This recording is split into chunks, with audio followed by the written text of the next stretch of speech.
तो गाइज आपका SBI PO 26 का जो प्रीलिम एग्जामिनेशन है आज से स्टार्ट हो गया। तो उसमें क्वांट का मेमोरी बेस्ड पेपर हम लोग सॉल्व करेंगे। देखेंगे कि क्वांट का लेवल क्या था फर्स्ट सीट में, ठीक है। तो गाइज इससे जिनका 2 अगस्त को एग्जाम है उनको हेल्प मिलेगी कि किस तरह का पेपर आपको क्वांट में है, किस तरह के क्वेश्चन आप एक्सपेक्ट कर सकते हो, ठीक है। तो गाइज देखो, सबसे पहले क्वेश्चन पे आते हैं। देखो ये परसेंटेज बेस्ड क्वेश्चन है। इसमें कह रहा है in an election 60% of the total register vote cast their vote. तो इस तरह के क्वेश्चन को देख लेना। मांग क्या रहा है, कह रहा है find the total number of register voter कितना है। तो मान लेंगे total number of register voter कितना है। अब देखो कितना एज्यूम करेंगे, मेरा जो आंसर है 15,000 16,000, तो 10,000 मान लेते हैं क्योंकि इसी के रेंज में है। तो 10,000 एक्स मान लेते हैं, कैलकुलेशन इजी रहेगा। अब इतना रजिस्टर वोटर है, उसमें कह रहा है 60% रजिस्टर वोटर का कास्ट मतलब उतना वोट डालता है। तो इसमें कितना लोग वोट डाल रहा है भाई, कास्ट वोट। कास्ट मतलब होता है वोट डालना। 60% मतलब 6,000 एक्स हो गया ना, इतना लोग वोट डाल रहे हैं। अब उसमें क्या कह रहा है, out of the vote cast 4% were declared invalid. इसमें जो है जितना वोट डाला गया उसमें इनवैलिड मतलब होता है जिसको नहीं माना जाएगा। 4% वोट इनवैलिड निकल गया, यानी 240x हो गया ना। तो यानी वैलिड वोट कितना हो जाएगा इसमें, जिसको मतलब गिना जाएगा वो कितना हो जाएगा, ये हो जाएगा 5,760x हो जाएगा, ठीक है। अब देखो ये क्या कह रहा है, A received candidate A receive 45% of the valid vote while candidate B receive the remaining valid vote. तो वैलिड वोट में दो कैंडिडेट है, आपको वही रिसीव करता है, कैंडिडेट ए है और कैंडिडेट बी है, ठीक है। तो किस रेशियो में भाई, इसको देखो कैंडिडेट ए को 45% वैलिड वोट का मिलता है तो इसको 55% मिलेगा, यानी कैंडिडेट बी जीता है। तो ये 9:11 रेशियो है, यानी देखो 20, यानी ये कितना हो जाएगा आपको, ये हो जाएगा 288 का प्रोपोर्शन हो जाएगा। तो इसको मल्टीप्लाई कर दो तो ये कितना हो जाएगा आपको, ये हो जाएगा 2592x हो जाएगा। और ये कितना हो जाएगा, ये हो जाएगा रिमेनिंग 3168x। अब हमको आगे क्या क्वेश्चन में दिया गया, candidate B receive 6,336 valid vote. वाह मजा आ गया। कैंडिडेट बी जो है 6,336 वोट रिसीव करता है, यानी एक्स का वैल्यू कितना आ गया, यहाँ से 2 आ गया। तो मैं हमेशा कहता हूँ रियल एग्जाम के क्वेश्चन खूबसूरत होते हैं। तो खूबसूरत मतलब यही, देख रहे हो कैलकुलेशन कितना सिंपल हो गया। अब आपके मॉक्स में लेंथी कैलकुलेशन कंप्लीट बहुत ज्यादा कैलकुलेटिव रहता है, तो रियल एग्जाम के क्वेश्चन खूबसूरत होते हैं। तो एक्स का वैल्यू 2 आ गया, तो मतलब कितना है मेरा, total number of register voter 20,000 हो जाएगा। तो इसमें क्या आंसर हो जाएगा मेरा, D will be the answer. Guys अब आते हैं नेक्स्ट क्वेश्चन, ये मेंसुरेशन का क्वेश्चन है। तो देखो लेवल कैसा है ये देखना, जिनका 2 अगस्त को अब एग्जाम है या लास्ट शिफ्ट में आज एग्जाम है, वो देखना लेवल कैसा रहा है। इसी का लेवल आपकी शिफ्ट में भी आ सकता है। कह रहा है area of rectangle is 300 centimetre square. तो एरिया ऑफ रेक्टेंगल यानी लेंथ इंटू ब्रेथ दिया है 300 सेंटीमीटर स्क्वायर है, और पेरीमीटर 70 है। तो perimeter 2 time L plus B होता है ना, ये 70 दिया है। मतलब लेंथ प्लस ब्रेथ कितना हो गया, 35 हो गया, ठीक है। अब जो है मेरा एक देखो ये क्वेश्चन, ये है एक क्वेश्चन है, तो लेंथ और ब्रेथ का वैल्यू निकल जाएगा ना। तो हम लोग क्या करेंगे, आगे कह रहा है the length of the rectangle is equal to the side of an equilateral triangle, find the area of equilateral triangle. तो अब जो लेंथ है रेक्टेंगल का वो एरिया ऑफ है जो साइड है इक्विलेटरल ट्रायंगल उसके बराबर है, ठीक है। तो एरिया इक्विलेटरल ट्रायंगल का क्या हो जाएगा, √3/4 ए स्क्वायर हो जाएगा, यानी √3/4 एल स्क्वायर हो जाएगा। तो हमको length of the rectangle find करना है, क्या होगा। तो देखो बी जो है यहाँ से सब्स्टिट्यूट कर देते हैं, ब्रेथ का वैल्यू 300 बाई क्या है, एल है, ये 35 है आपका, यानी L square minus 35 L plus 300 कितना हो जाएगा, यहाँ से आपको क्या हो जाएगा, ये जीरो हो जाएगा। तो जीरो हो जाएगा। तो 300 का कौन सा ऐसा फैक्टर है जो 35 दे देगा भाई सम, तो 20 और 15 है। तो देख रहे हो कितना इजी क्वेश्चन है, यानी लेंथ 20 हो जाएगा और ब्रेथ कितना हो जाएगा, 15 हो जाएगा।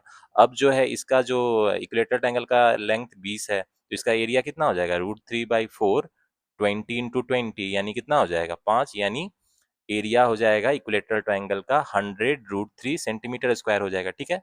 तो देख रहे हो कितना इजी क्वेश्चन है। मैंने कहा था एग्जाम में बिल्कुल इजी क्वेश्चन बनने वाले रहेंगे, तो आप लोग घबरा रहे थे, कह रहे थे मॉक्स में इतना टफ आ रहा है, रियल एग्जाम में क्या होगा। मैं बार बार बोल रहा था रियल एग्जाम में कंसेप्चुअल रहते हैं, कैलकुलेटिव क्वेश्चन नहीं रहते हैं। और देख रहे हो कितना इजीली बन गया, आपको क्या थोड़ा सा भी लोड पड़ा दिमाग पे। चलो मूव ऑन करते हैं, नेक्स्ट क्वेश्चन को भी देख लेते हैं। तो अब गाइज प्रॉफिट एंड लॉस का क्वेश्चन पूछा गया था, देखते हैं इसमें क्या पूछा गया। कह रहा है mark price of an etiquette is 7800, ठीक है। मार्क प्राइस दिया गया है किसी प्रोडक्ट का कितना है, 7800 रुपया है, ठीक है। इसको लिख लेते हैं। कह रहा है आगे क्या कह रहा है, a discount of 20% is offered on the mark price. अब डिस्काउंट 20% का दिया गया है, तो 20% इसका निकाल लो, यानी यहाँ से डिस्काउंट का वैल्यू कितना आ जाएगा, डिस्काउंट जो है 7800 का 20% यानी 1/5 हो जाएगा, ठीक है। तो ये कितना हो जाएगा आपको, ये हो जाएगा 1560 हो जाएगा। इतना डिस्काउंट है तो सेलिंग प्राइस क्या हो जाएगा, जितना मार्क प्राइस था और जितना डिस्काउंट मिला यही हो जाएगा ना, यानी 7800 में से 1560 घटा दो तो कितना हो जाएगा आपको, ये 6240, ये क्या हो गया मेरा सेलिंग प्राइस हो गया। अब आगे क्वेश्चन में क्या कह रहा है, if the shopkeeper had mark the antique 30% above its cost price, find profit earn. अब कह रहा है मार्कड अप 30% है, ठीक है। अब देखो मार्क प्राइस ये समझने की कोशिश करो कि मार्क प्राइस मेरा 7800 है और मार्कड अप कितना है 30% है, मतलब 130 इक्विवेलेंट है 7800 के, तो 100 किसके इक्विवेलेंट हो जाएगा, आपके 6000 के। यानी कॉस्ट प्राइस मेरा कितना हो जाएगा, 6000 रुपया होगा, तभी 30% मार्कड अप करने पे ना 7800 हो जाएगा। तो देखो यही है आपका, कह रहा है फाइंड द प्रॉफिट, तो प्रॉफिट कितना हो जाएगा आपको, selling price minus cost price, तो 240 रुपया प्रॉफिट हो जाएगा। आंसर। हलवा क्वेश्चन है ये, इससे इजी क्वेश्चन हो सकता है, सी विल बी द आंसर। तो आप लोग घबरा रहे थे कितना टफ क्वेश्चन आएगा, और मैंने कहा था देखो कंसेप्चुअल क्वेश्चन आएंगे, कैलकुलेटिव नहीं रहेगा। क्वेश्चन है कि कंसेप्चुअल की नहीं, आप बताना मुझे कमेंट सेक्शन में। चलो अब इसके बचे हुए क्वेश्चन को भी फटाफट सॉल्व करते हैं। तो गाइस जब आते हैं नेक्स्ट क्वेश्चन पे, मिक्सर एलिगेशन पे क्वेश्चन है, कहता है vessel contain 128 litre of mixer of milk and water. एक वेसल में मिल्क और वाटर कितना है भाई मेरा, 128 लीटर है, ठीक है। अब क्या कह रहा है क्वेश्चन में, in which the quantity of water is 48 litre. अब उसमें वाटर कितना है 48 लीटर है, तो ऑब्वियसली मेरा मिल्क 80 लीटर हो जाएगा, होगा कि नहीं। If 6 litre of pure water are added to the vessel. अब इसमें 6 लीटर क्या किया जाता है, वाटर ऐड किया जाता है, प्योर वाटर, तो यानी ये 54 लीटर हो गया और ये 80 लीटर रहा, इसमें तो कुछ चेंज नहीं हुआ। कह रहा है what will be the ratio of milk to water in the resulting mixture. बताओ भाई इतना easy question, milk by water का फाइनल में क्या रेशियो होगा, तो 80:54 हो जाएगा, यानी 40:27 हो जाएगा। मतलब इतना इजी क्वेश्चन, ये तो कुछ ही सेकंड में आपके बन जाएंगे। आप बताना कि आपको ये मुश्किल लग रहा है, मैंने जो क्वेश्चन प्रैक्टिस कराया था इससे तो ज्यादा लेवल का था मिक्सर एलिगेशन का, ये तो बिल्कुल हलवा क्वेश्चन आ रहा है। अभी तक तो हम लोग जितने क्वेश्चन सॉल्व किए सब आपको जो है 1 मिनट के अंदर बनने वाले अरिथमेटिक वर्ड प्रॉब्लम है कि नहीं, मुझे बताना आप, ठीक है। अब चलो इसके नेक्स्ट क्वेश्चन को देखते हैं। तो गाइज अब आते हैं नेक्स्ट क्वेश्चन पे, ये आपका टाइम एंड वर्क पे क्वेश्चन है। इसमें कह रहा है A alone can complete a piece of work in 30 day. A किसी काम को कितने दिन में कर लेता है भाई, 30 डेज में कर लेता है, ठीक है। B is 50% more efficient than ए।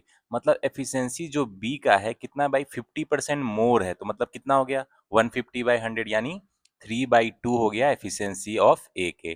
तो गाइज मैंने आपको बताया था एफिशिएंसी क्या होता है, रेट जिससे वर्क किया जाता है, रेट पर डे जितना वर्क होता है। तो एफिशिएंसी होता है टाइम के इन्वर्सली प्रोपोर्शनल होता है, ये मैंने आपको बता चुका हूँ। जितना ज्यादा टाइम लेगा उसकी उतनी एफिशिएंसी कम है, और जितना कम टाइम में काम खत्म करेगा उसका एफिशिएंसी उतना ज्यादा है, तो ये मैं ऑलरेडी बता चुका हूँ। तो यहाँ पे जो एफिशिएंसी है ए और बी का क्या रेशियो है, यहाँ पे 2:3 है, ठीक है। तो टाइम जो होगा, टाइम क्या हो जाएगा, टाइम का रेशियो जो है ए बी का कितना हो जाएगा, ये उल्टा हो जाएगा, NB/NA एफिशिएंसी उल्टा हो जाएगा, यानी 3/2 हो जाएगा। अब हमको पता है कि ए 30 दिन में काम करता है, तो बी मेरा कितने दिन में करेगा भाई, 20 दिन में करेगा, ठीक है। तो बी मेरा जो है काम को अकेले 20 दिन में कर लेता है, तो ऑब्वियस सी बात है बी ज्यादा एफिशिएंट है, ज्यादा क्षमता है, तो वो जल्दी काम खत्म कर लेता है कंपेयर टू ए। अब क्या कह रहा है, तो गाइज देखो अब हमको ए का पता चल गया है कि 30 दिन में काम करता है, बी अकेले 20 दिन में काम करता है, तो टोटल वर्क को मान लेते हैं भाई 60 यूनिट है, ठीक है, टोटल वर्क 60 यूनिट्स है। अब जो है मेरा एफिशिएंसी से बनाएंगे हम लोग, एफिशिएंसी ए का कितना हो जाएगा भाई, ये जो है 30 डेज में टोटल काम करता है, टोटल वर्क 60 यूनिट है, यानी 2 यूनिट्स पर डे हो जाएगा ना, इतना काम वो पर डे करता है। और बी कितना काम करता है भाई, 20 डेज में टोटल वर्क करता है, 60 यूनिट वर्क है, यानी 3 यूनिट्स पर डे काम करता है, ठीक है। अब हम लोग क्वेश्चन में आगे बढ़ते हैं, क्या बोल रहा है, A and B work together for the first 6 days after which B alone complete the remaining work. तो ए और बी के एक दिन का काम कितना हो जाएगा, ए और बी जो है मिलके एक दिन में कितना काम करता है भाई, देखो 2 + 3 यानी 5 यूनिट काम करता है, ठीक है। 5 यूनिट्स काम करता है, तो 6 दिन में कितना काम करेगा, 6 डेज में 30 यूनिट्स काम कर लेगा, ठीक है। इतना हो गया।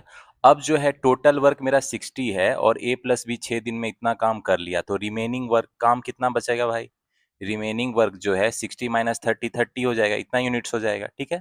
अब जो है रिमेनिंग वर्क को कौन करता है, बी कंप्लीट करता है, तो उसका एफिशिएंसी 3 यूनिट्स पर डे है। तो कितना टाइम लेगा बी भाई, 30 यूनिट्स काम बचा है और वो 3 यूनिट पर डे के हिसाब से कर रहा है, मतलब 10 डेज लेगा।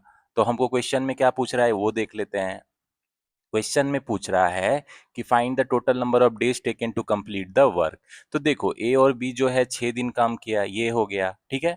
और बी जो है 10 दिन काम किया, तो टोटल डेज कितना हो गया मेरा, टोटल डेज कितना लगा काम को फिनिश होने में, 6 + 10 डेज, यानी 16 डेज में जो है पूरा काम कंप्लीट हो गया, ठीक है। तो यही 16 डेज हो जाएगा, तो इसमें क्या हो जाएगा मेरा 16 days, B will be the answer.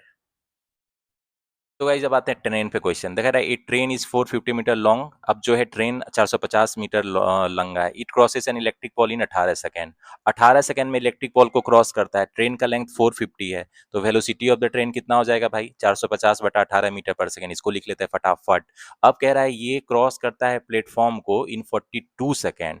42 second में ये ट्रेन एक प्लेटफॉर्म को पास करता है। तो ट्रेन का जो लेंथ है 450 मीटर है, length of the platform divide by velocity of the train जो कि 450 गुना 18 ऊपर ले आते हैं। देखो ये हो गया 6 18, 6 7 42, ये 150 हो गया, और फिर आपको क्या हो गया? लेंथ ऑफ द प्लेटफॉर्म कितना हो जाएगा? 600 हो जाएगा। 7 गुना 150 कितना? 1050। मेंटल कैलकुलेशन करो, हर चीज को पेन पेपर पे लिखने की जरूरत नहीं है। 600 मीटर मतलब 30 सेकंड में ये क्वेश्चन सॉल्व हो जाएगा। 30 सेकंड से ज्यादा क्या इसको सॉल्व करने में लगेगा?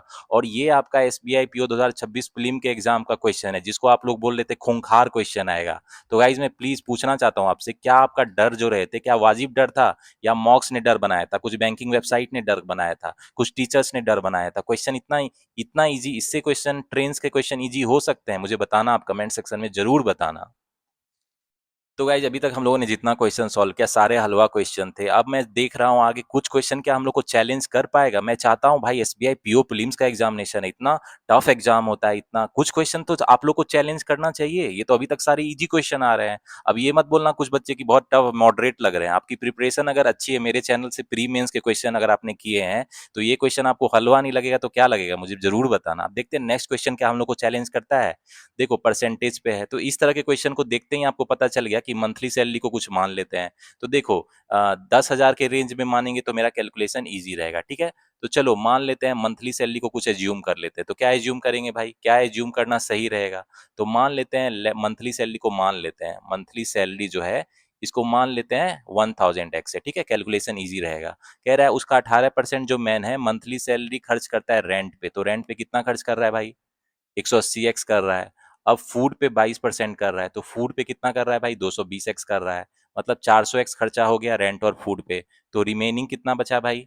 रिमेनिंग 600 एक्स बचा। अब he spend 25% of the remaining on education. तो एडुकेशन पे 25% यानी 150 एक्स खर्च करता है, ठीक है। अब जो है इसका रिमेनिंग कितना रह जाएगा? देखो 600 था, अब 150 निकल गया, यानी 450 अब रिमेनिंग है, ठीक है। अब क्या करता है? 20% of the amount left there after on entertainment. अब जितना अमाउंट बचा है उसका 20%, यानी इसका 9 जो है 1/5 यानी 90 एक्स इंटरटेनमेंट पे खर्च करता है। तो अब कितना बच गया? 360 एक्स रिमेनिंग हो गया ना। अब जो फाइनल अमाउंट 360 एक्स है उसको वो सेव करता है, और ये 25,920 है। मतलब ये आपको 25,920 दिया है। बताओ भाई, इतना इजी क्वेश्चन। आप कह रहा है मंथली सैलरी क्या होगा? तो मंथली सैलरी क्या होगा? 1000 एक्स है मंथली सैलरी, यही होगा ना। 25,920 बटा 360 गुना 1000 होगा। तो गाइज देखो ये कितने से चला जाएगा आपको? 36 सत्तर दूसरे 42 दूसरा 72, यानी ये 72,000 आपका क्या हो जाएगा? Monthly salary. बताओ, इतना इजी क्वेश्चन है। अभी तक तो मुझे थोड़ा सा भी लोड नहीं पड़ा है क्वेश्चन को सॉल्व करने में। आप लोग बताना, आप लोग जो मेरे साथ सॉल्व कर रहे हो, कि आपको लोड आ रहा है, प्रेशर आ रहा है, थोड़ा सा भी माइंड का ऐसा लग रहा है कि बहुत दिमाग इस्तेमाल करना पड़ रहा है? मुझे जरूर बताना कमेंट सेक्शन में। चलो गाइस अब बोट स्ट्रीम का क्वेश्चन है। होपफुली ये थोड़ा चैलेंजिंग हो, क्योंकि अभी तक तो बहुत इजी क्वेश्चन आ रहा है भाई। थोड़ा तो चैलेंज करना चाहिए, थोड़ा तो दिमाग का इस्तेमाल करे, थोड़ा सा जोर लगाए दिमाग में। चलो देखो, a boat travel 240 kilometre downstream at speed of 24 kilometre per hour. मतलब जो है डाउन स्ट्रीम डिस्टेंस कितना है? 240 किलोमीटर है। जो velocity of boat down stream मुझे दिया गया है 24 किलोमीटर पर आवर है। चलो लिख लेते हैं इसको। अब कहता है 180 kilometre upstream at speed of 18 kilometre per hour. मतलब अपस्ट्रीम डिस्टेंस कितना था?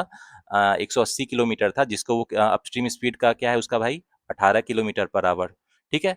अब कहता है speed of the boat in still water remains the same. Speed of the boat क्या होता है आपको पता है? डाउन स्ट्रीम स्पीड और अपस्ट्रीम स्पीड का एवरेज होता है, यानी 24 8 32 42 यानी 21 किलोमीटर पर आवर हो गया। तो कह रहा है how much time will it take to cover 210 kilometre in still water. कितना टाइम लेगा बताओ भाई? 210 किलोमीटर को वेलोसिटी ऑफ बोट कितना टाइम लेगा? 10 आवर लेगा। क्या यार, इतना इजी क्वेश्चन! एसबीआई पीओ तो इस बार ने मतलब क्वांट का हलवा ही पेपर दे दिया है। देखो सिविल विद आंसर। आप बताना इस क्वेश्चन को बनाने में क्या था? डाउनस्ट्रीम स्पीड निकालते, अपस्ट्रीम स्पीड दिया हुआ है, तो वेलोसिटी ऑफ जो बोट है स्टिल वाटर में एवरेज होता है डाउनस्ट्रीम अपस्ट्रीम का। टाइम मांग रहा है, डिस्टेंस दिया है, वेलोसिटी पता है, तो टाइम नहीं निकल जाएगा आराम से? तो नेक्स्ट क्वेश्चन आपका एज पे, इसमें कह रहा है 5 ईयर से वो the ratio of the age of M N N was 4:3। चलो 5 साल पहले, तो m-5 को लिख देंगे, n-5 लिख लेंगे, ये कितना है मेरा 4:3 है। तो एम एन एन में फटाफट इक्वेशन बना लो, 3m-15 हो जाएगा आपको 4n-20 हो जाएगा, ठीक है। 4n-20 होगा, इसको लिख लो आप फटाफट। अब इसको हम लोग क्या लिख लेंगे, 4n-3m आपको कितना हो जाएगा, 5 हो जाएगा, ठीक है। तो इसको मान लो एक इक्वेशन मेरा ये है, इसको हम लोग लिख लेते हैं, आगे इन्फॉर्मेशन दिया है उसको यूज करेंगे। अब क्या कह रहा है, at present O is 8 years older than M. O का जो प्रेजेंट एज है एम से 8 साल ज्यादा है, ठीक है, इसको भी लिख लेते हैं।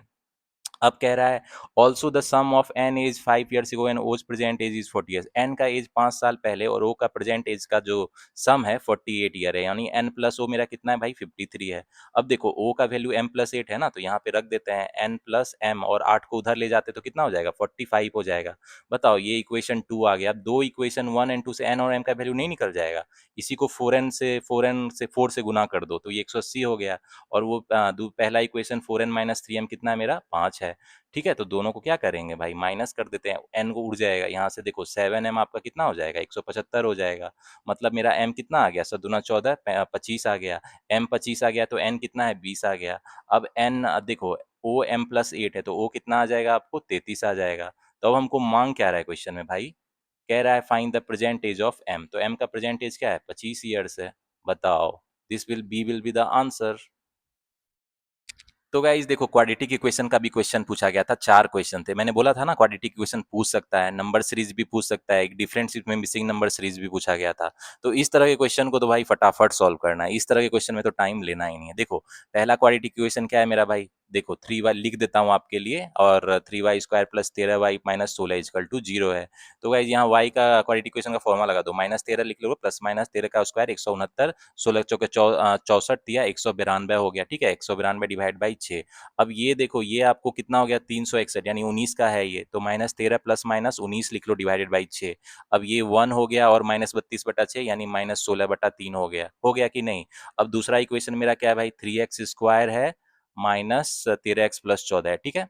तो इसको तो भाई मैं ऐसे ही फटाफट ही सॉल्व कर लेंगे हम लोग। देखो 14 या 42 हो गया, कौन सा 13 देगा, 7 और 6 है, माइनस है तो प्लस होगा, x² का कोफिशिएंट 3 है, 3 से फटाफट डिवाइड कर दो, यानी x का वैल्यू कितना हो गया 7/3 और 2 हो गया। तो अब कंपेयर कर लो, तो मेरा क्या है, मेरा x ऑब्वियसली क्या है ग्रेटर देन y है, तो इसमें क्या आंसर हो जाएगा x ग्रेटर देन y, यानी a क्या हो जाएगा मेरा आंसर हो जाएगा।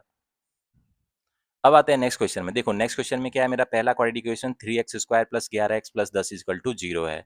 तो कोई नहीं, फैक्टराइजेशन मेथड से तुरंत सॉल्व करेंगे। देखो 10 या 30 हो गया, 30 का कौन फैक्टर जो 11 देगा, 5 और 6 है। यहाँ प्लस साइन है तो यहाँ क्या होगा माइनस साइन होगा। x² का कोफिशिएंट 3 है, उसे डिवाइड कर दो फटाफट। इसको सॉल्व करने में क्या आपका लोड आना चाहिए, बिल्कुल भी नहीं। -5/3 और क्या हो जाएगा मेरा -2x, x का वैल्यू हो जाएगा। अब दूसरा इक्वेशन को भी फटाफट लिखते हैं, 2y² + 9y + 9 = 0 है। दोनों का प्रोडक्ट 18 है, 18 का कौन है 9 दे देगा भाई, 3 और 6 है। अब यहाँ प्लस साइन है तो मेरा क्या है, यहाँ माइनस लिख लेंगे। अब 2 से क्या करेंगे, y² का कोफिशिएंट है डिवाइड कर देंगे, यानी y का वैल्यू -1.5 और क्या हो जाएगा -3 हो जाएगा। तो गाइस देखो, जब x का वैल्यू -2 है और y इतना है तो x ग्रेटर देन y है, लेकिन जब x का वैल्यू इतना है और y -3 है तो x लेस देन y है, मतलब x y में कोई डेफिनेट रिलेशनशिप नहीं हो सकता है, तो E will be no relation will be the answer. तो गाइज अब नेक्स्ट क्वेश्चन में देखो, क्वाड्रेटिक इक्वेशन में क्या है, 2x² + 5x - 3 = 0 है, ठीक है। तो देखो यहाँ पे हमको फिर से हम लोग क्या करेंगे, क्वाड्रेटिक इक्वेशन का फॉर्मूला लगा देते हैं। x कितना हो जाएगा -5 + -25, 4 × 12 = 24 डिवाइडेड बाई 4 हो जाएगा। -5 + -49 है, 7 का स्क्वायर रूट है 4 हो जाएगा, यानी ये 1/2 और कितना हो गया -12 यानी -3 हो गया। दूसरा क्वाड्रेटिक इक्वेशन 3y² - 2y - 1 = 0 है, तो फिर से फॉर्मूला लगा दो, 2 + -4 हो जाएगा, 4 × 12 बाई 2 × 6, 2 + 16 कितना हो जाएगा 4 हो जाएगा, 6 6 1 हो जाएगा, -2 और -1/3 हो जाएगा, ठीक है। तो देखो x का वैल्यू 1/2 है और ये 1 है तो x लेस देन y है, जब ये -3 है 1 है तो x ग्रेटर देन y है, मतलब डेफिनिट रिलेशनशिप एस्टेब्लिश नहीं कर सकते हैं, तो सी विल बी द आंसर। अब आते हैं नेक्स्ट क्वेश्चन में। देखो नेक्स्ट क्वेश्चन में क्या है, मेरा x² + 9x - 22 = 0 है, ठीक है। 22 इक्वल टू 0 है। तो इसमें क्या करेंगे, क्वाड्रेटिक इक्वेशन का फॉर्मूला लगा दो फटाफट, -9 प्लस माइनस 9 81 हो जाएगा और कितना हो जाएगा 88 हो जाएगा डिवाइड बाई 2। अब ये 169 है तो -9 प्लस माइनस 13/2 हो जाएगा। 13 में से 9 हो गया 4, 2 हो गया -22 यानी -11 हो गया। तो गाइस देख रहे हो इस तरीके से जो आप फास्ट कैलकुलेशन करना, मैंने आपको ऑलरेडी बता रखा है, तो होपफुली आप इसमें टाइम नहीं लगाओगे। अब दूसरा क्वाड्रेटिक इक्वेशन क्या है, 2y square minus 7y plus 6 equal to 0 है। तो ये तो फैक्टराइजेशन मेथड से तुरंत हो जाएगा। 2 6 12, 12 कौन है जो 7 देगा, 3 4 है, माइनस है तो प्लस साइन है, वाई स्क्वायर का कोफिशिएंट 2 है तो इसे डिवाइड कर देंगे तो ये मेरा वाई का वैल्यू हो गया। ठीक है, तो वाई मेरा कितना हो गया 1.5 और 2, तो ऑब्वियसली मेरा क्या है, जब ये 2 है ये 1.5 है तो एक्स बड़ा है। अब ये जब -11 है तो कभी वाई बड़ा है, कभी एक्स बड़ा है, कभी वाई बड़ा है, मतलब नो रिलेशन, मतलब ई विल बी द आंसर। तो गाइज अभी तक जितने क्वेश्चन किए थे सारे बिल्कुल नॉर्मल थे, मतलब आपको तो फटाफट बन जाते। अब आते हैं हम लोग डीआई, डाटा इंटरप्रिटेशन। होपफुली ये क्वेश्चन आपको चैलेंज करेंगे। भाई एसबीआई पीओ प्री का एग्जाम है, कुछ तो चैलेंजिंग पूछना चाहिए। और बच्चे इतने घबरा रहे थे, मतलब इतने लेंथी कम्प्लेक्स क्वेश्चन मेरे बनेंगे नहीं बनेंगे सोच रहे थे, तो कुछ तो चैलेंजिंग होना चाहिए जिससे बच्चे में थोड़ा सा डर लगे। तो चलो देखते हैं, होपफुली डीआई थोड़ा चैलेंजिंग हो। तो कह रहा है bar graph shows the difference between bags and purse and table shows the ratio of sum of bag and purse to purse. ठीक है, तो 3 कंपनी एबीसी है, उसमें जो है आपका बैग प्लस पर्स कितना है और पर्स का रेशियो दिया है, और जो बार ग्राफ में difference between bag and purse है वो दिया है। ठीक है, 3 कंपनी एबीसी है, इसको लिख लेते हैं फटाफट। अब जो है मेरा बैग एंड पर्स का डिफरेंस, तो देखो कभी बैग ज्यादा होगा कभी पर्स ज्यादा होगा, तो B minus P, P minus P, depend upon कौन ज्यादा है। ए में कितना है मेरा डिफरेंस 100 है, बी में कितना है मेरा भाई 300 है। ठीक है, और सी में कितना है देखो 250 के एक नीचे यानी कितना है 240 है, इसको लिख लेते हैं। अब कंपनी ए के लिए देखो bag plus purse by purse का रेशियो दिया गया है, तो कोई बात नहीं, कंपनी ए के लिए मेरा bag plus purse by purse का रेशियो 3:1 है, तो कोई दिक्कत नहीं है। इसमें हम लोग -1 कर लेते दोनों साइड, तो ये कितना हो जाएगा बी बाई पी मेरा हो जाएगा 2 हो जाएगा। अब बैग बाई पर्स का रेशियो 2:1 है और डिफरेंस 100 है, तो बताओ भाई, अगर एक्स मान लो इसको, तो एक्स डिफरेंस 100 है, तो यानी ये 200 हो जाएगा और ये 100 हो जाएगा। तो इधर आप बना दो बैग और इधर बना दो पर्स, तो ये 200 100 हो जाएगा, सबको इसी तरह कैलकुलेट कर लेंगे। तो बी में देखो बैग बाई पर्स जो है डायरेक्ट +1, आपको कितना दिया गया है भाई मेरा 4:3 दिया गया है। तो बैग बाई पर्स कितना हो जाएगा आपको, ये 1/3 हो जाएगा। यानी दोनों का जो डिफरेंस है 300 है, यानी 300 150, यानी कितना हो जाएगा 150 आपका बैग है और पर्स कितना है 450 है। ठीक है, अब जो है इसमें आपको तीसरा सी में जो है बैग बाई पर्स +1 कितना दिया गया है 5:3 है, यानी 2/3 हो जाएगा बैग बाई पर्स का रेशियो। ठीक है, इसमें बैग बाई पर्स कितना हो जाएगा सी में, बैग बाई पर्स जो है सी में मेरा, सी में जो है, तो गाइस सी में मेरा बैग पर्स कितना हो जाएगा, सी में बैग बाई पर्स मेरा कितना हो जाएगा 2/3 हो जाएगा। तो यानी थ्री डिफरेंस इसका 240 है, यानी एक्स 240 है, तो ये कितना हो जाएगा 480 और 720।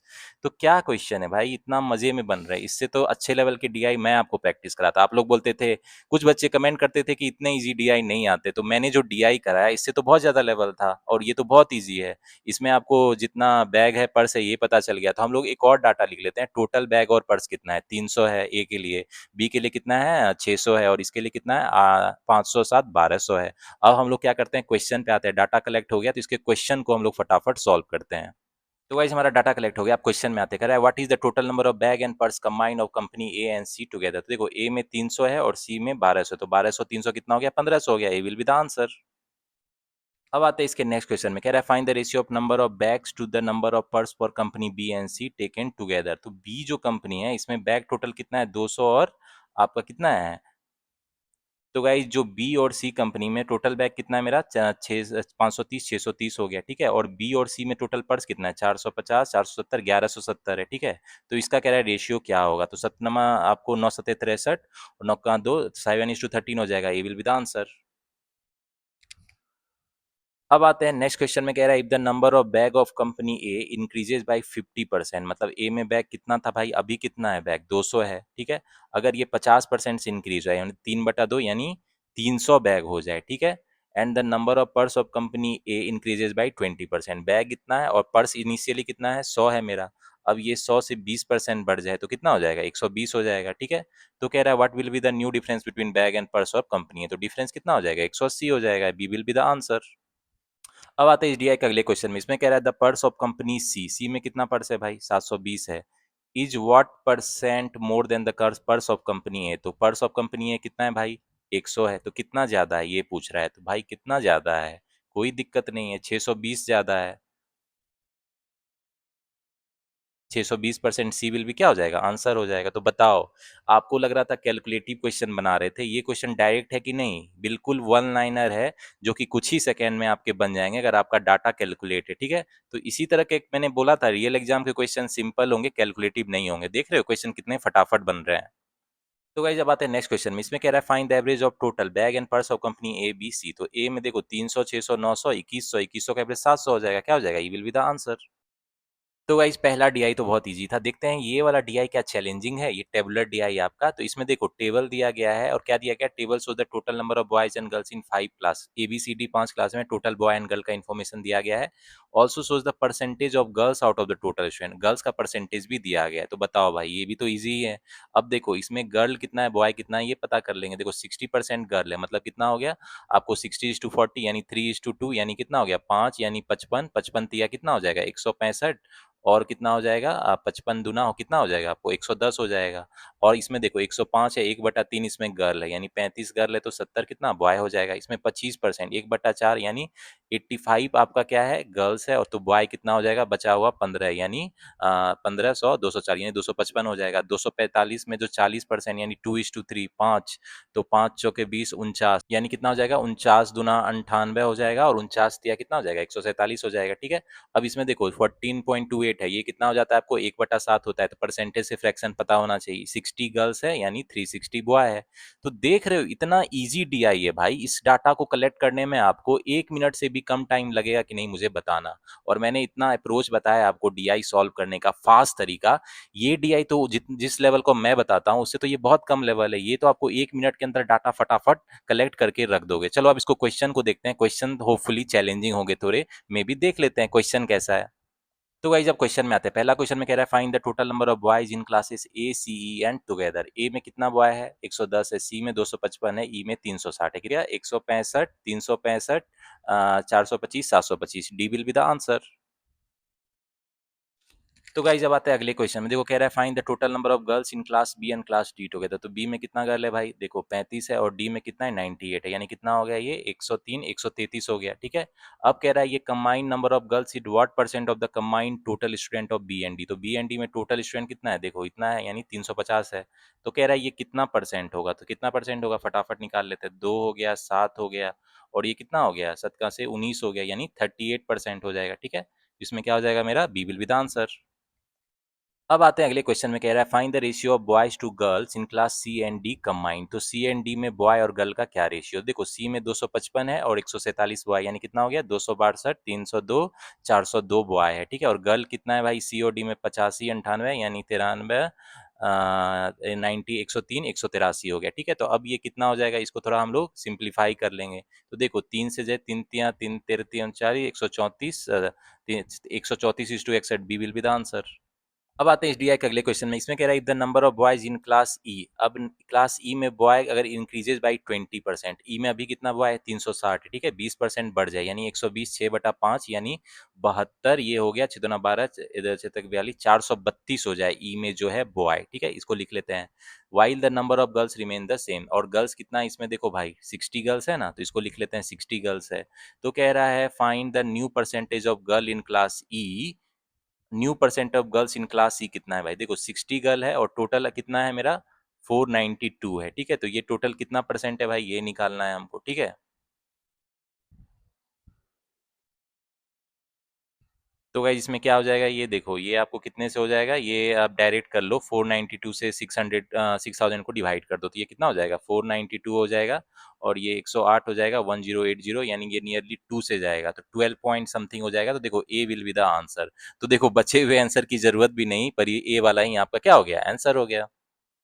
तो अब इस डीआई के अगले क्वेश्चन में क्या पूछ रहा है, कह रहा है find the average number of girls across all 5 classes. तो एवरेज नंबर ऑफ गर्ल कितना है देखो। तो गाइस देखो 165 5 170 200 हो गया 285, और 285 8 कितना हो गया 293 383, और 383 कितना हो गया 443 हो जाएगा, ठीक है। इसको 5 से डिवाइड कर दो, कितना हो जाएगा ये 5 अठे 40 5 अठे 40 88.6 हो जाएगा, ये विल बी द आंसर। तो गाइज अभी तक हम लोगों ने इतने क्वेश्चन सॉल्व कर लिए, DI, arithmetic, word problem, quadratic की क्वेश्चन, मतलब सारे क्वेश्चन इजी थे, कोई क्वेश्चन तो ऐसा था ही नहीं जो चैलेंज कर पाए। लेकिन अब हम लोग कैसलेट पे पहुंच गए, होपफुली ये कैसलेट थोड़ा चैलेंजिंग हो, क्योंकि यही आपके लास्ट 5 क्वेश्चन बचे हैं, तो ये तो कम से कम चैलेंजिंग होना चाहिए ना। एसबीआई पीओ का तो बहुत नाम था, बहुत टफ क्वांट आता है, ऐसे क्वांट आते हैं कि बच्चे सॉल्व नहीं कर पाते, बहुत बच्चे डरे हुए थे। तो होपफुली ये कैसलेट जस्टिफाई करेगा एसबीआई पीओ प्रीलिम्स एग्जाम के क्वांट के लेवल का। चलो देखते हैं ये तो चैलेंजिंग है कि नहीं। इसमें कह रहा है, देखो, in a college student participated in trial for 3 sport, squash, tennis और चेस। एक कॉलेज में 3 स्पोर्ट खेल रहे हैं, स्क्वैश, टेनिस और चेस के लिए, ठीक है, ट्रायल के लिए लेते हैं। To qualify for the state level tournament, state level tournament में क्वालिफाई करने के लिए। A total of 480 student appear for the squash trial. अब देखो 480 टोटल स्टूडेंट किस चीज के लिए कर रहे हैं, ट्रायल के लिए, स्क्वाश के लिए पार्टिसिपेट कर रहे हैं, अपीयर होते हैं मतलब भाग लेते हैं, ठीक है। इतने लोग अपीयर हुए हैं, out of which ratio of qualified to non qualified student were 5:3। अब इसमें कितना क्वालिफाई हुआ और कितना नो क्वालिफाई हुआ, उसका रेशियो मुझे दिया गया है 5:3, यानी 8, यानी 60, यानी 300 और 180। इसको तो आप डायरेक्ट लिख लोगे मेंटल कैलकुलेशन करके। अब कह रहा है number of student who appear for the tennis trial was 25% more than the number of student who appear for the squash trial. अब जो कह रहा है कि जितना लोग टेनिस के लिए मतलब अपीयर होता है वो कितना है भाई, वो कह रहा है 25% ज्यादा, यानी 5/4 है। तो 480 का 5/4 कितना हो जाएगा, 120 गुना 5, 600 हो जाएगा। मतलब टोटल 600 लोग टेनिस के ट्रायल के लिए अपीयर होते हैं, ठीक है। उसमें क्या कह रहा है फिर, and 40% of the student who appear for the tennis trial qualify. अब इसमें क्वालिफाई कितना होता है भाई, 40% क्वालिफाई होता है, यानी 240 क्वालिफाई हो जाता है। तो मतलब जितना नहीं क्वालिफाई होता है वो कितना है आपका, 360 हो जाएगा, डिफरेंस हो जाएगा ना, 600 माइनस 240 हो जाएगा। अब क्या कह रहा है, the number of student who appear for chess trial was 2/3 of the number of student who appear for the tennis trial. तो टेनिस ट्रायल के लिए 600 होता है, तो चेस के लिए जो है 600 का 2/3, यानी 2/3 होता है, यानी कितना है, 400 लोग टोटल चेस के लिए अपीयर होते हैं। तो अब उसमें देखते हैं क्या दिया गया, out of the total student who appear for the chess trial 30% could not qualify. तो इसमें जो है कितना लोग क्वालिफाई नहीं हो पाए भाई, 30%। तो 400 का 30% यानी 120 क्वालिफाई नहीं हो पाए। मतलब कितने क्वाली हो पाए 280। तो ये आपका डाटा कलेक्ट करना था, बताओ भाई, ये आपका कैसलेट था। ये कोई लेवल होता है, ये तो हलवा का भी हलवा लेवल था। आप लोग कैसलेट से डर रहे थे, बोल रहे थे रियल एग्जाम में बनेंगे नहीं, मॉक्स में इतना लंबा चौड़ा पैराग्राफ क्या से क्या दे रहा था, और रियल एग्जाम में देखो ये इस तरह का कैसलेट का लेवल आता है। तो गाइस जब मैं बार बार बोलता था कि रियल एग्जाम के क्वेश्चन इजी रहेंगे, खूबसूरत रहेंगे, बनने वाले रहेंगे, तो आप में से बहुत लोग को शायद भरोसा नहीं होता होगा। अब आपको भरोसा होगा, देखो इतना हलवा क्वेश्चन है, तो होपफुली अब आपका माइंड ओपन हो गया होगा, रियल एग्जाम की खूबसूरती क्या होती है और एग्जाम में क्वेश्चन बनने वाले होते हैं। चलो अब इसके जो बच्चे क्वेश्चन है उसको भी फटाफट बनाते हैं। तो गाइस हमारा डाटा कलेक्ट हो गया, स्क्वाश, टेनिस, चेस में कितने लोग अपीयर हुए, उसमें कितना क्वालिफाई हुए, कितना नो क्वालिफाई। अब क्वेश्चन पे आते हैं, कह रहा है पहला क्वेश्चन में find the total number of student who qualified in all 3 sport. तो कितने लोग तीनों में क्वालिफाई हुए भाई, 300, 240, 280, कितना हो गया, 540, 620, 820। ए विल बी द आंसर। अब आते हैं इसके अगले क्वेश्चन में, कह रहा है find the ratio of number of student who qualified in squash. Squash में कितना क्वालिफाई हुए भाई, 300 हुए हैं, ठीक है। To the total number of student who did not qualify in tennis. तो टेनिस में कितना क्वालिफाई नहीं हुए, 360 है। तो क्या क्वेश्चन है भाई, इतना हलवा क्वेश्चन, मुझे तो भरोसा नहीं हो रहा है। तो ये कितना हो जाएगा, 15:18 है। ये तो 1 लाइन कैलकुलेशन है आपका, 3×5 = 15, 3×6 = 18, 5:6। कौन ऑप्शन है, सी मारो और मजे करो। इतना इजी क्वेश्चन एसबीआई पीओ में मुझे भरोसा नहीं था इतना इजी डीआई आएगा, क्योंकि बच्चे तो बहुत खतरनाक क्वेश्चन बोल रहे थे आएंगे, लेकिन ये तो इतना इजी जो कैस्टेट है, सबसे इजी में भी सबसे इजी कैस्टेट आपको पूछा गया था। आप मुझे कमेंट सेक्शन में बताना क्या ये आपको मुश्किल कैस्टेट लगा। जो क्लर्क एग्जामिनेशन वाले भी देख रहे हैं वो मुझे बताना, ये तो क्लरिकल लेवल का भी मुझे लेवल लग रहा है कैस्लेट का। तो मुझे आप बताना इस कैस्लेट को आप खुद सॉल्व कर पाओगे फास्ट, 2 मिनट में सॉल्व कर लोगे इसको, 3 मिनट भी मैं ज्यादा बोलूंगा। इस तरह के कैस्लेट को बच्चे 2 मिनट में सॉल्व करके रख देंगे, 5 के 5 क्वेश्चन जो है पलक झपकते सॉल्व कर देंगे 100% एक्यूरेसी के साथ, ठीक है। तो इसके बचे हुए क्वेश्चन है उसको भी फटाफट सॉल्व कर लेते हैं। अब गाइस जाते हैं इस डीआई के अगले क्वेश्चन में, कह रहा है what percent of the total student who appear for the 3 trials. Appear के लिए कितना हुए टोटल भाई, 400, देखो ये हो गया 1080, 1480 टोटल हो गया, ठीक है। कंबाइंड मैनेज टू क्वालिफाई, उसमें कितना क्वालिफाई हुए, कितना परसेंट, तो क्वालिफाई कितना हो रहा है, 540, 620, 820 क्वालिफाई हो रहा है। तो कह रहा है कितना लोग क्वालिफाई हुए जितना टोटल अपीयर हुए, तो ये हमको परसेंटेज निकालना है कितना होगा।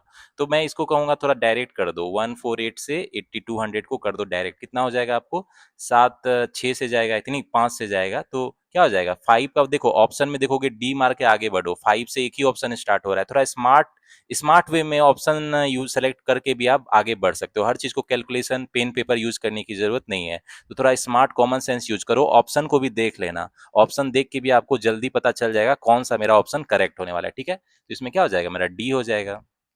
तो गाइस जब आते हैं इसके अगले क्वेश्चन में, कह रहा है number of student who did not qualify in chess, कि चेस में कितना क्वालिफाई नहीं हुआ, 120 है, ठीक है, 120 क्वालिफाई नहीं हुआ है।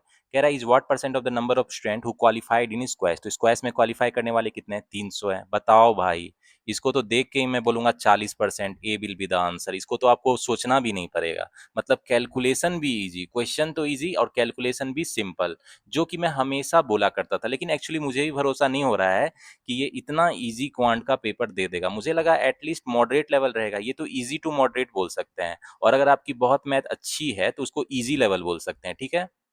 तो गाइज अब आते हैं इस मेमोरी बेस्ड क्वांट के लास्ट क्वेश्चन पे। इसमें क्या कह रहा है, if the number of student who qualified in tennis, tennis में कितना क्वालिफाई होता है भाई, 240, 240 होता है ना, increases by 25% next year, next year ये 5/4 और हो जाता है, ठीक है, तो यानी 60, 300 हो जाता है नेक्स्ट ईयर, ठीक है। नंबर ऑफ स्टूडेंट जो क्वालिफाई करता है टेनिस में, ठीक है, इसको लिख लेते हैं क्वालिफाई और टेनिस, ठीक है। आगे क्या कह रहा है, while the total number of student appearing remains the same, तो जितना अपियर करता है वो सेम रहता है, तो 600 लोग अपियर करते हैं भाई, 600 लोग अपियर करते हैं, तो मतलब क्वालिफाई 300 करेंगे तो मेरा क्या है, नन क्वालिफाई कितना हो जाएगा, 300 जो है टेनिस में नो क्वालिफाई, मतलब क्वालिफाई नहीं करेंगे, तो इसको भी लिख लेते हैं। तो कह रहा है find the new percentage of student who do not qualify in tennis, तो भाई 300 नहीं क्वालिफाई होते, टोटल 600 अपियर है, 50% हो जाएगा, B will be the answer. ये था आपको एसबीआई पीओ 2026 फिल्म का क्वांट का लेवल। बताओ आप, अगर जब आपने मैथ मेरे से प्रैक्टिस करी होगी तो इस क्वेश्चन के 30 क्वेश्चन बना के आप रख दोगे। चलो 30 मुझे लग रहा है चलो ज्यादा है, 25 प्लस क्वेश्चन तो 30 में आप पलक झपकते सॉल्व करके रख दोगे। 20 मिनट तो मुझे लगता है फिर भी बहुत ज्यादा है।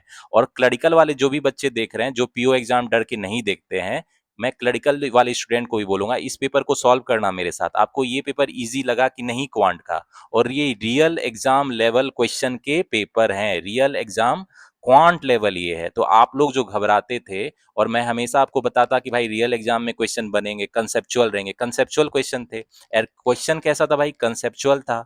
और कैलकुलेशन क्या था, बिल्कुल सिंपल था, सिंपल कैलकुलेशन, मतलब जो वन लाइनर होता है वो पूछा गया था।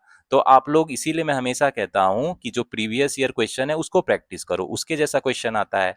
तो इतना ज्यादा लेवल प्रैक्टिस करके डिमोटिवेट होके बहुत बच्चे एग्जाम देने नहीं गए, उनको लगा पेपर टफ आएगा। तो क्या पेपर टफ आया था, नहीं। ये तो मैं क्वांट की बात कर रहा हूँ। चलो इंग्लिश और रीजनिंग का लेवल इससे थोड़ा ज्यादा था, रीजनिंग का खासकर मॉडरेट लेवल था, पजल थोड़े चैलेंजिंग थे क्योंकि पजल अरेंजमेंट से भरा पड़ा था पेपर। लेकिन एसबीआई पीओ 2026 फिल्म का क्वांट का जो पेपर था, हलवा था कि नहीं, मतलब मैं, मुझे लगा मैंने इतना क्वेश्चन सॉल्व किया, 30 क्वेश्चन सॉल्व किए, और मुझे लगता है मुझे थोड़ा सा भी अपना दिमाग का एनर्जी यूज नहीं करना पड़ा, ऐसे क्वेश्चन थे। तो आप लोग, खैर आप लोग मुझे कमेंट सेक्शन में बताना कि ये हलवा पेपर था कि नहीं। और क्लरिकल वाले बच्चे भी जो पीओ एग्जाम नहीं देते हैं, मैं उनको भी कहूंगा पीओ एग्जाम देने, ये लेवल रहता है, ये तो क्लरिकल का लेवल मतलब बोल सकते हो भाई, क्लरिकल में इससे थोड़ा कम लेवल रहता है। तो क्लरिकल का लेवल आजकल एसबीआई पीओ 2026 का प्री का क्वांट का पेपर था। लेकिन ये इतना अच्छा क्यों जाएगा आपका, क्योंकि आप जो है कॉन्सेप्ट सीखोगे, कॉन्सेप्ट के बाद अच्छे से क्वेश्चन प्रैक्टिस करोगे, ठीक है, कंसेप्ट और क्वेश्चंस प्रैक्टिस करोगे, और इंपॉर्टेंट जो सबसे चीज है, प्रीवियस ईयर क्वेश्चन प्रैक्टिस करोगे। अगर आप ये तीनों करके जाओगे तो आप लोग जो है मोर देन 80% क्वेश्चन इजीली कर लोगे। तो जिनका भी अगले शिफ्ट में एग्जाम है, मेक श्योर आप इस वीडियो को जरूर देखना, मेमोरी बेस्ड पेपर, और मेरा अप्रोच जो क्वेश्चन है सॉल्व करने का, वो अप्रोच यूज करना, चाहे वो डीआई हो, कैसलेट हो, या अरिथमेटिक वर्ड प्रॉब्लम है, ठीक है। तो गाइज जिनका नेक्स्ट शिफ्ट में एग्जामिनेशन है, और कल जिनका एग्जामिनेशन है 2 अगस्त को, उनको ऑल द बेस्ट। और मेरी सारी एग्जाम की रिव्यू आ रही है, फर्स्ट सेकेंड शिफ्ट, जितने भी शिफ्ट है सबकी रिव्यू बताऊंगा, और कट ऑफ कितना जा सकता है, जब सारा पेपर हो जाएगा तो वो भी बताऊंगा कट ऑफ कितना जा सकता है, ठीक है। तो गाइज मेरे साथ बने रहना, और जो न्यू वीडियो आएगी उसको जरूर चेक करना, क्योंकि उसमें आपके काम की चीज होने वाली है। प्री का जो है मेमोरी बेस्ड मैं सारा करूंगा क्वांट का, इससे जो आईपीएस पीओ एग्जाम दे रहे हैं उसको भी फायदा होगा, क्योंकि आईपीएस पीओ में भी यही लेवल रहने वाला है, ठीक है। तो चलो गाइज, होपफुली आपको ये वीडियो मतलब मोटिवेट करी होगी कि क्वांट में जो हम लोग डरते हैं, डरने की कोई जरूरत नहीं है, रियल एग्जाम में क्वेश्चन बनने वाले रहते हैं, ठीक है। तो गाइज चलो मिलते हैं नेक्स्ट वीडियो में, ऑल द बेस्ट।